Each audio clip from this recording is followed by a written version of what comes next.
This is the Uptick Newswire Stock Day podcast, sponsored by InvestorsHangout.com. Subscribe to us on iTunes, Google Play, and YouTube to stay up to date on penny stock news and interviews, public information on OTC, pink sheets, and microcap stocks from around the world, with your host, Everett Jolly. On today's show, I'm bringing you a brand new company and a brand new guest. We're talking about Cannabis Life Science Holdings USA, Inc. They trade on the OTCQB, ticker symbol CLSH. And with us today is the co-founder of the company. He's also the chairman and CEO, Jeff Binder. Jeff, welcome to the show. Thank you so much. You know, give my listeners a little bit of about statement of who you guys are and how you make your money, and then I want to get into the Q&A. Sure. Cannabis Life Sciences started as a science-based company. We have an intellectual property that allows us to extract and convert the cannabinoids from the marijuana plant more efficiently at a lesser cost, and also a cleaner product with more THC than through normal extraction and conversion processes. That's something we've been working on for the last 2.5 years. As of December 24th of this year, we got our notice of allowance of patent, and now we plan on implementing that intellectual property into the market. Additionally, we are under contract to acquire a company that operates under Oasis in the Las Vegas area. They're a fully integrated cannabis marijuana company, and we can go into more details on that, but that's the broad picture. You know, I saw that you guys did put out a press release you received a patent from the patent office for your extraction conversion methodology. My question to you is, can you explain to our audience the potential for that proprietary extraction conversion process and how you guys intend to maximize the value of that particular asset? Sure. As I already mentioned to you what the patent allows us to do. By acquiring the Oasis company, we're going to be able to put that into a money-making opportunity by doing the extraction and conversion, not only for the Oasis operation, which is a dispensary, a grow, and what will be our patented process for extraction and conversion, but for the entire Nevada market. In addition, we'll be licensing our technology outside the United States. We're in discussions with some very large companies in Canada. And thirdly, we will be looking to either license or joint venture in other states with regard to this process. So we're looking at and are in discussions with people right now in Colorado, in Washington, in Oregon, and Massachusetts. You know, cannabis market is a huge market, especially now that it's went from illegal to legal. And you guys expect the market to reach about $30 billion by 2021. What makes your company such a great investment right now? Well, I think two things. I think one, the fact that after 2.5 years, we did get our patents issued, and we simply have what they call a better mousetrap as far as extraction and conversion is concerned. So that allows us to go into these markets, save the people that are growing and want to do extraction and conversion, not only save them money on that process, but also to create a better product for them. One of the biggest issues facing the cannabis industry today is consistency of product. Absolutely. So through our process, we're able to isolate the various cannabinoids, and that gives us the basic ingredients for the cake.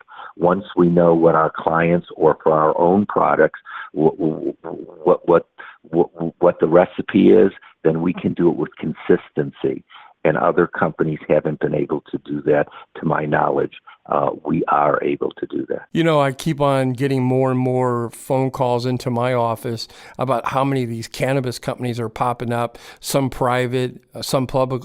Do you see an opportunity for consolidation in the market? Say whereby in 3 or 5 years, there's going to be fewer dominant players in this space? Yeah, we see with the regulation that is coming into place in the state level and what will be coming in place in the federal level in the next 3 to 5 years, everything we do is science-based, and we're doing everything.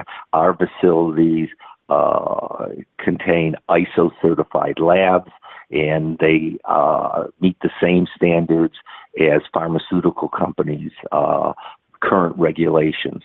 So we see the what I call mom and pop shops not being able to comply with those regulations from a knowledge standpoint or the dollars it takes. So over the next, I'd say 5 to 7 years, we feel there'll be maybe a dozen dominant players, very much like the tobacco industry, the liquor industry, the pharmaceutical industry, and we intend to be one of those dominant players in the industry. You've been listening to Jeff Binder. He's the co-founder, chairman, CEO of Cannabis Life Science Holdings. They trade on the OTCQB, ticker symbol CLSH. Well, I got you on the line here, Jeff. You know, there's a lot of guys that come into a publicly traded company. They finagle their way. They really don't put in a lot of skin in the game. They don't put very much money. You know, if you could, I'd like to know how much skin do you have in the game and also your partners? Okay, well, there's 3 partners. One partner is a nuclear chemist and physicist.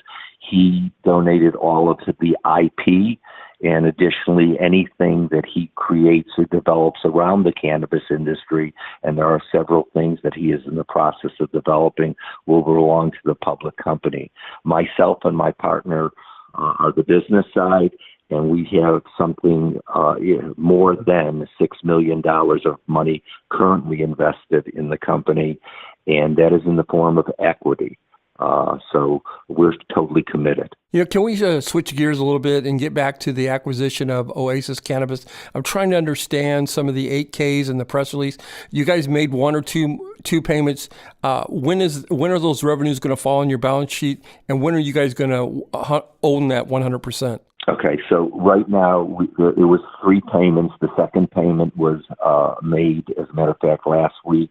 The third and final payment will be made in the next 90 days, and that'll give us 100% of the ownership, which will allow the revenues to flow directly to our P&L. Oasis is currently doing about $17,000 a day in their dispensary and about $200,000 a month in wholesale. So they're currently doing approximately $725,000 a month. We will build out their facility. We will, again, implement our IP and put in an extraction and conversion facility.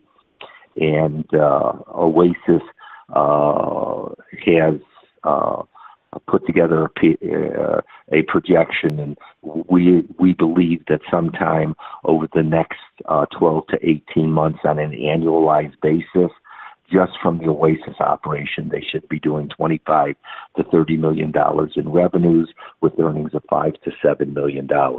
And that's without us going ahead and licensing and getting the benefits from our IP separate and apart from Oasis. Do you guys have any additional license that you're going to bring on board, or M&As that you're currently looking at? Yeah, there's other things that we are looking at that are complementary to what we're doing. Specifically, we're looking at some things in Canada right now, but those aren't at a point yet where I'm ready to discuss them with the public. Jeff Binder is our guest today. You've been listening to him. He's the co-founder, chairman, and CEO of the company Cannabis Life Science. Take a look at them. They're trading around 80 to 85 cents a share. They trade on the OTCQB, ticker symbol CLSH. In closing here, Jeff, is there anything that we didn't get a chance to touch upon that you would like to get out there to the listeners? Yeah, I would suggest to the listeners that obviously we would like them to look at our company very closely. There are several good companies in the industry today, but you need to look at what people need to look at before they invest their money is some of the things you asked. Do the principals have their money invested? Are they in sound footing? we basically have no debt in the company. Those are the things that they should be looking at, and hopefully when they do, they'll see that CLSH is a great opportunity. Jeff, I want to thank you for coming on the show. Hopefully you'll come back on in 40 to 50 days and give us all an update. Thank you so much. This program is entirely sponsored and produced by Uptick Newswire LLC, which is responsible for the content. The opinions and information provided on this program are those of the guests and those of the respective companies they represent, and do not necessarily reflect those of the staff or management of Uptick Newswire. Uptick Newswire encourages all listeners of this program to do their due diligence and research when determining investment strategies that will work for them, or to seek the assistance of an investment professional. The guests of this program may have paid for its distribution and are not directly affiliated with Uptick Newswire or this station.